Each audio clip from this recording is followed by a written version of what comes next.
The regular meeting of the Minneapolis Police Conduct Oversight Commission Audit Subcommittee will now begin.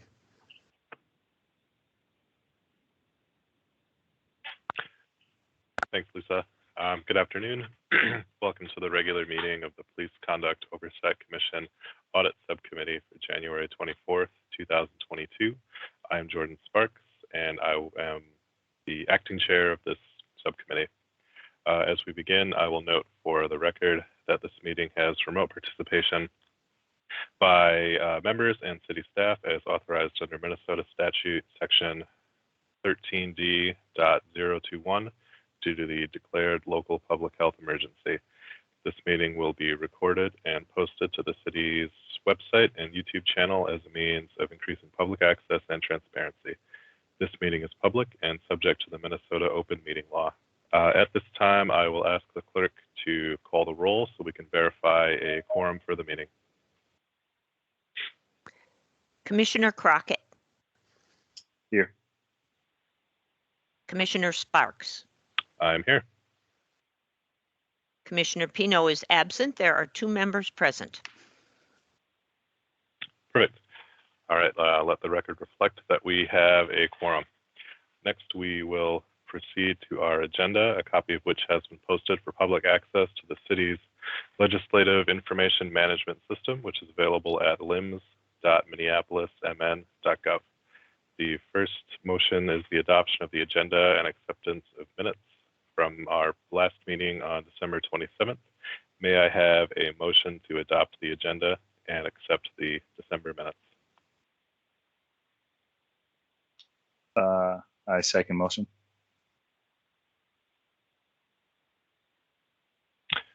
Thank you, Commissioner Crockett. Will the clerk please call the roll? Commissioner Crockett. Aye. Commissioner Sparks. Aye. There are 2 ayes. All right. The motion carries and the agenda is adopted and the December minutes are accepted. Next order of business is acceptance of public comments. I will open the floor and invite invite comments from the community. We will limit the public comment period to no more than 2 minutes per speaker. Lisa, can you remind me to unmute yourself? Is it *67? *6 to unmute. Oh, just *6.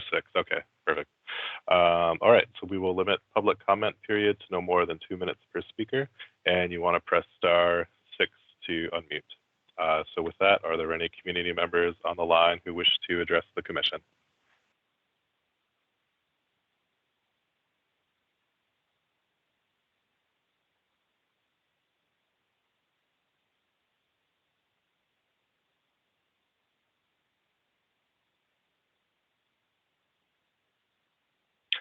Okay, not hearing much so far. I'll just give it one more opportunity. If there's any members of the public who want to address the commission, just press *6 for your public comment.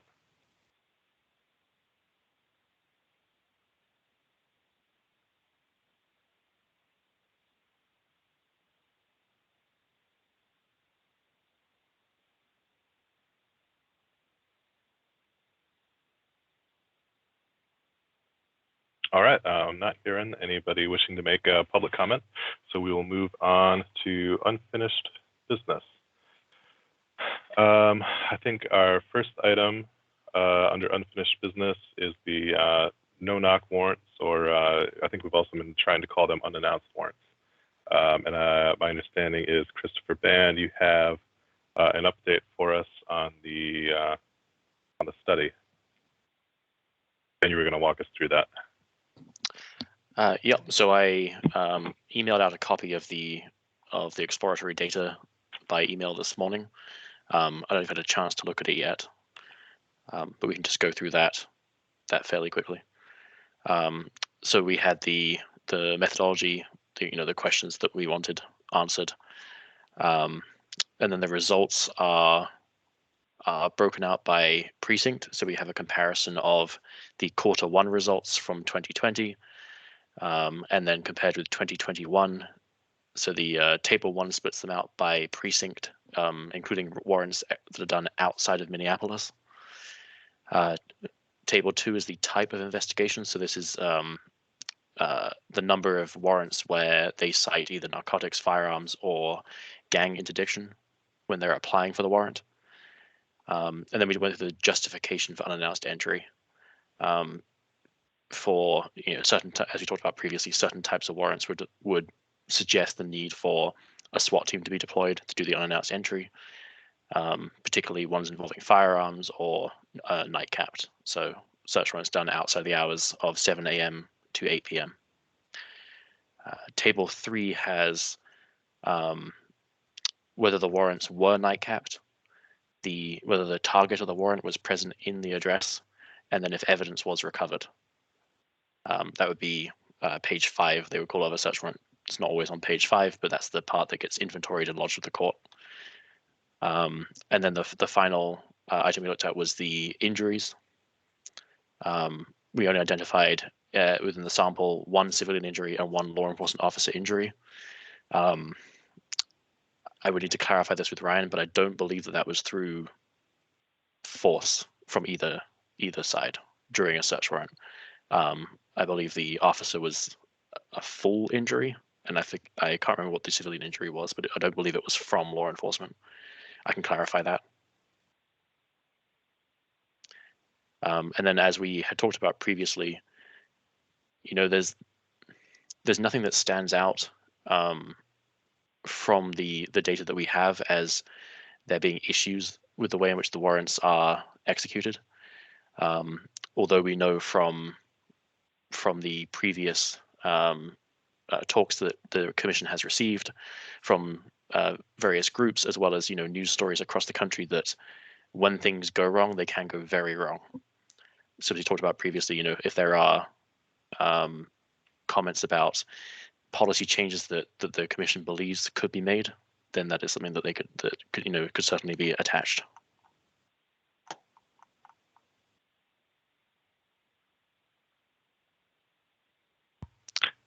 Great. Thanks for walking us through this, Chris. It looks really good. Commissioner Crockett, do you have any questions or commentary on this as we're looking through? I'll say, for my part, I did not have the chance to look at this earlier. I know you sent it out this morning, but I haven't been able to read through it yet.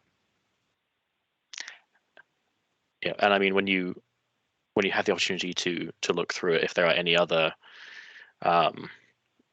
questions that this raises, or if there were policy recommendations that you wanted to work on and then have us take a look at, then that would be great to communicate about those. Okay, great. Yeah, thank you, Chris, for doing this. It's really helpful. I haven't looked through the entirety of the thing yet to have some really good questions, but I mean it is really interesting. Yeah, and I would say for me, just looking at it, something that kind of I guess jumped out to me was the precinct breakdown. Yeah, could you scroll back up to the precinct So that would breakdown? Be table 1. Yeah, it's interesting how most of this activity is occurring in 2 precincts, and especially 1 precinct.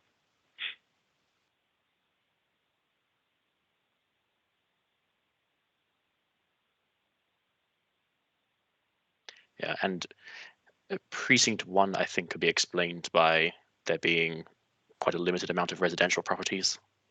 That would be downtown. That's the downtown precinct, right? Yeah. Yep. Precinct 2 is northeast. Precinct 3 is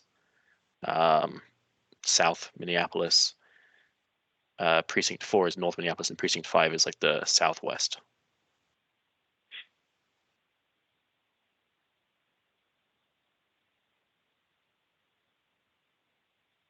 Great. Well, I think our next steps on that are just to read through it a little bit more. We can reach out if we have questions, and then maybe at the next meeting we can determine if we want to move forward or make changes or whatever. Does that sound pretty accurate, or am I way off?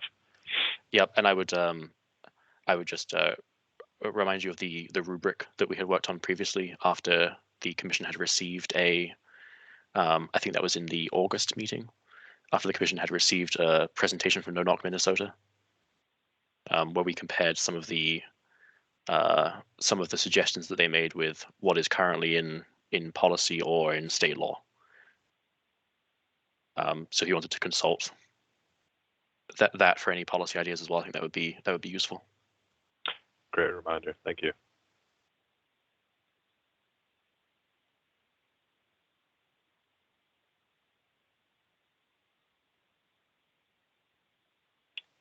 All right. I think we can move on to the next item of unfinished business, which was coaching.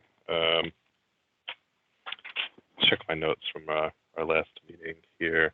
I think that the data portal was still, it looks like at that time, we were still waiting to see if that data portal was going to be updated with any additional older data that was going to be made public. And I think that was an action item from Mr. Andrew Hawkins, who I don't think is on today.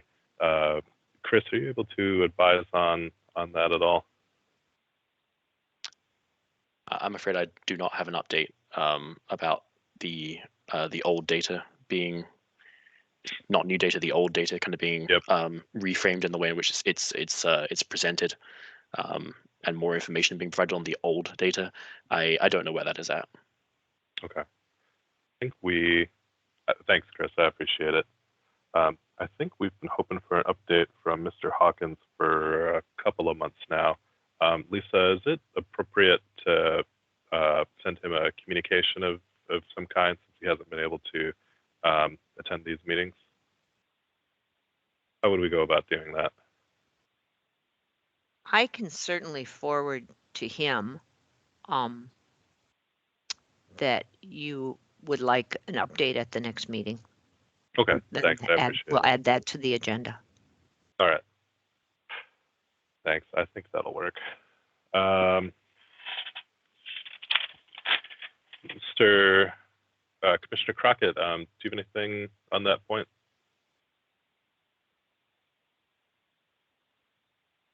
Muted.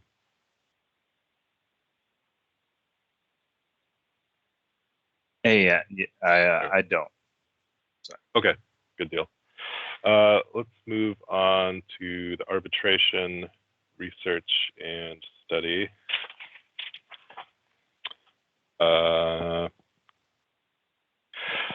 I think that those arbitration decisions and researching them, it was basically something that Chair Sarah had asked us to look into sort of amongst ourselves. And I was hoping for the chance to discuss it with Chair Pino today, but he wasn't able to join, so maybe we'll end up tabling that one. But I think basically the intent for that was just to be an independent study, if you will. We all kind of look through them in our available time, try to find the commonalities of why some of those arbitration decisions were reached, if any of it is in the purview or the control of MPD process-wise, something that they could look at focusing on to make sure that those decisions are, I guess, go their way more in the future. But yeah, it's kind of tough to have that discussion without Mr. Pino here. I think I was hoping to talk to him about that. So I don't know if we'll have much to talk about there. And that's all right. Commissioner Crockett, anything? I want to make sure I'm not skipping over any thoughts that you might have. No, you're good. You're good. With the arbitration research and study, with that one was the goal essentially to do another like specific study like Chris had set up after looking at like the case. I don't think so. I think it was more just something we could look at ourselves and not do probably not do a formal study. And I think if I remember, Mr. Fussy from the city attorney's office raised some concerns that doing a formal study on that might be a bit outside of our scope. I don't I don't know if we all agreed with that, but that was something that he brought up too, and it might get a little sticky if he or the city attorney office feels that way. So I think it was just something we were going to look at independently. Yep. Okay. I do remember, because it started to cross over into not being as much of us looking at the police, and more in the arbitration. I guess was what he was saying was a no. I think so, because his lens was that arbitration is a legal decision, and it's not really our area to look into legal decisions. I kind of see his perspective. I guess I don't fully agree with it. I mean, my perspective is just different. Those arbitration decisions stem from it's a consequence of police conduct or officer conduct, and we are the Police Conduct Oversight Commission. So it's a little more black and white in my view. But you know, you have that difference of opinion. So, but okay, maybe we can table that for our next meeting. And let's see, discipline, research, and study. I think that was just something we've been kicking around. The last item I had here under unfinished business was sort of a discipline, research, and study. We've been kicking it around, talking about it just kind of casually the last couple of meetings. If that's something we wanted to look at too, to see if discipline was being consistently, equitably applied. I think we were hearing some public chatter that it wasn't necessarily, and I think I kind of ended in the same place with that. It was something I wanted to discuss with Mr. Pino. It's my recollection to see if he wanted to still pursue it. I was getting the sense that we were not going to get access to a lot of the data that we wanted to see if it was being equitably applied. We probably weren't going to get much more access than we have now to the discipline. But I think that was my recollection, at least, is that it was kind of in his court to see if he wanted to pursue it or not, or if it was even feasible. It was kind of sounding like it probably wasn't very feasible. Is that kind of your recollection too, Commissioner Crockett? Yeah, that was my recollection, is that we were kind of waiting to connect with Pino to kind of see where his direction is in his head was at. Gotcha. Okay. Well, at least we're on the same page. All right. Well, that takes us through unfinished business. As long as we're all here, I mean, I'd be remiss if I didn't ask Commissioner Crockett if you had anything else you wanted to bring up or discuss, anything that didn't happen to make it onto the agenda. I don't have anything on my end. Yeah, I don't have anything specific on my end either. Okay, great, thank you. I think pretty much done. Lisa, can I just double check with you? I should just move to the adjournment, right? I think we covered everything. Yes, you can feel free to move to the adjournment. Great. Okay. Well, with that, we have concluded all items on our agenda for this meeting. Seeing no further business to come before us, and without objection, I will declare the meeting adjourned. Thanks, everyone. Thanks, Commissioner. Hope you guys are doing well. You too. All right. Thanks, everyone. Thank you.